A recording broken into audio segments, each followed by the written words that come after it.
Hi everyone, it's time for the weekly video, and it has been a day or two after I bought a nice gift to me from me.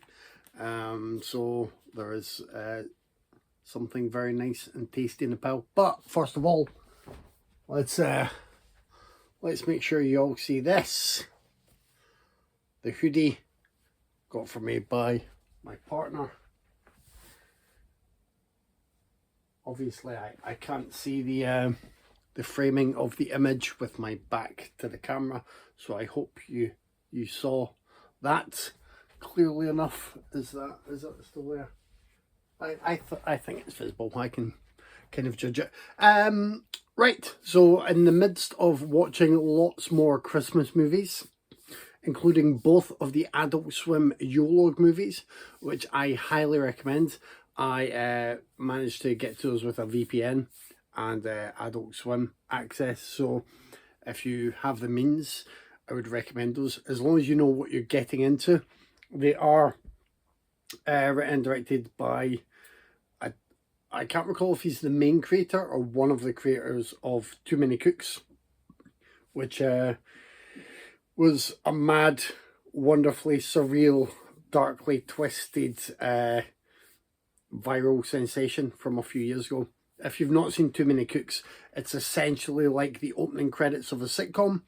The family are there, they kind of wander in, all that innocent stuff. They have a weird pet or alien in the house, and then each time the credits loop, there are other elements that come in, leading to absolute insanity. I'm talking like treachery, bloodshed and murder, and the song stays light and upbeat, but then starts to get warped, and it's too many cooks. Anyway, that's quite enough of that. So what did I get myself? Let's go back to the back. Have you ever seen me mention this DVD set of Hitchcock silent films? You may not. I picked this up at a charity shop years ago. It was only a few pounds. It was called the Early Hitchcock Collection. I thought I'll treat myself to that. So let's fast forward 7 or 8 years that's been there. Have I watched any of them? Okay, no, but in fairness, I've been very, very busy. So what I did instead, I upgraded, because they released a set on Blu-ray with Hitchcock's early works. It's called Hitchcock: The Beginning, and it says From Silent to Sound. There are, I think, all of the movies that are in that old DVD set, plus I'm sure there was at least one other film, or maybe it was a different version. Might have just been a different version of, let's have a look, maybe Blackmail. The Mankman has a new score. The Skin Game is remastered. There are a couple of new restorations there, I'm not sure. And a nice book with writing all about the films in there. Nice presentation. I'm not going to open up everything. It's just, trust me, a very nice set. And what I've done, I can't move the camera around. I could tilt, but then I'd have to tilt back, and who knows what level that would end up at. I'm going to put that with my really nice House of Hitchcock set, which is the one that looks like a squared off Bates Motel, and in the sort of windows you can see different things, allusions to Rear Window and allusions to the birds dotted around the box design. That's a gorgeous set. This is a really nice one now to complement it.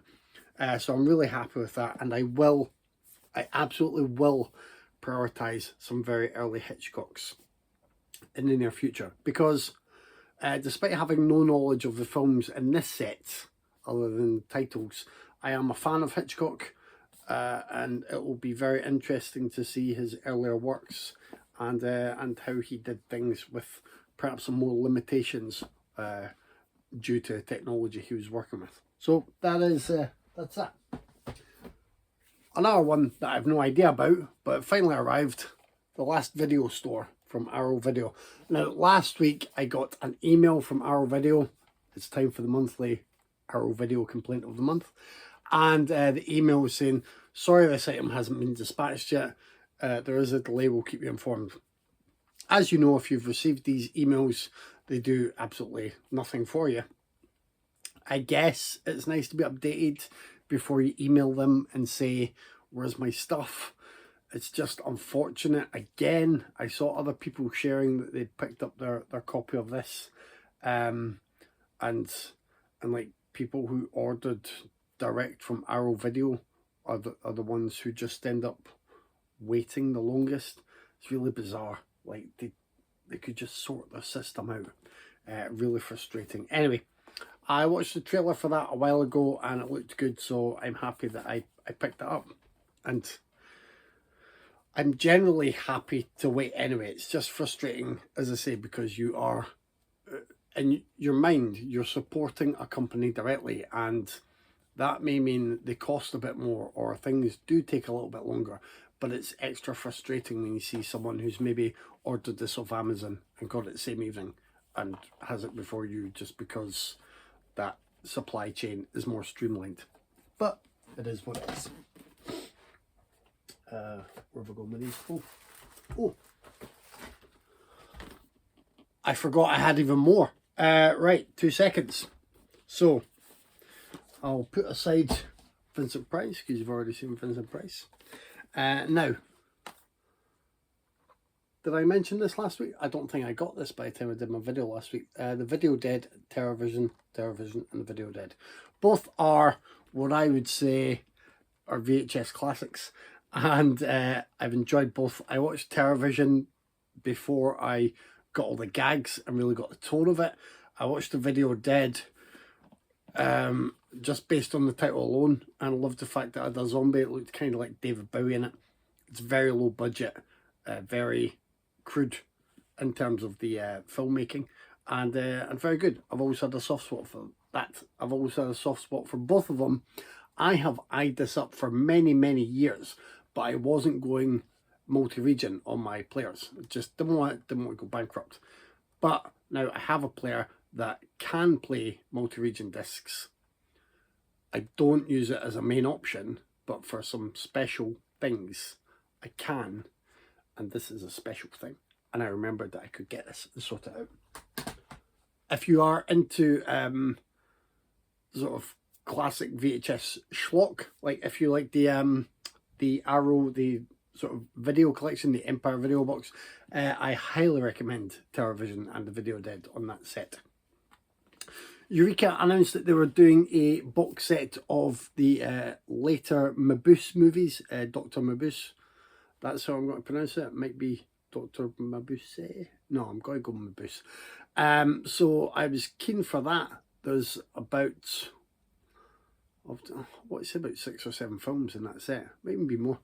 And then I realised I didn't have the first two, the Fritz Lang classics, so I rectified that, got those, and I'll look forward to setting aside about 6 hours to watch those. I think the first one is 271 minutes, so that's 4.5 hours, and the second one is just over 2 hours. This Testament, dear Dr. Mabuse. So I'm looking forward to those. I am, honest. I don't know whether I will have to split up a viewing of the first one or whether I can do it in one go. Because when I properly schedule viewings, I can sit and give things my concentration, my time, my energy. That would be good. Let me know if you've seen either of those or any of the later films. As I say, it is a nice set coming out from Eureka of the later films, and I'm sure it's going to appeal to fans. Obviously, they're probably different from these, but it'll be worthwhile. There's a lot packed in there. Almost there. Almost at the end. The end is nigh. Horrible History. No, I did not buy this mistakenly thinking it was another Horrible History set. It is Horrible History. I knew this. It is, once again, stuff that I am unaware of. And funnily enough, relevant to what I was saying last week. This is, I believe, Hong Kong cinema in a horrible history form. So you've got Marco Polo, The Pirate, Boxer Rebellion, and Four Riders. 4 historical epics by Shang-Chi. And I definitely look forward to those. It will be a learning curve with those ones. Again, as I said last week, certain, not necessarily blind spots, but certain areas of cinema, either geographically or stylistically or historically, where you just need to work harder to learn a bit more information, learn a bit more context, start to have these things filtering into your mind to join all the other bits of information that are floating around there. Which is something I don't have to do with this, because yeah, I had to upgrade. I say upgrade, I've already got Demolition Man somewhere on Blu-ray. There's a Stallone set that has it in there with I can't recall what else was in there. I think Assassins was in there, and The Specialist. Like, not his best works, and then I had Demolition Man. So I'm like, right, I'm picking that up. And then Arrow announced we're releasing Demolition Man on its own. And I was like, yes, I'm definitely picking that up. So, let's see. And here, there we go. SAPD, is it, I believe, is it San Angeles? Be well. And this is a really nice set. It's a very fun film. If you've never seen Demolition Man, you would have quite a treat if you're watching it. Stallone is doing well in here, but Snipes is an absolutely brilliant badass villain, and the comedy works. Sandra Bullock is very enjoyable and cute in a supporting role. It's good stuff. What else do I have here? I've got some graffiti. There we go. Life is... Oh, sorry, it's upside down. There we go. Life is hell. Stickers of the 3 seashells, of course, which I may put in my bathroom. Those who know, know. Poster.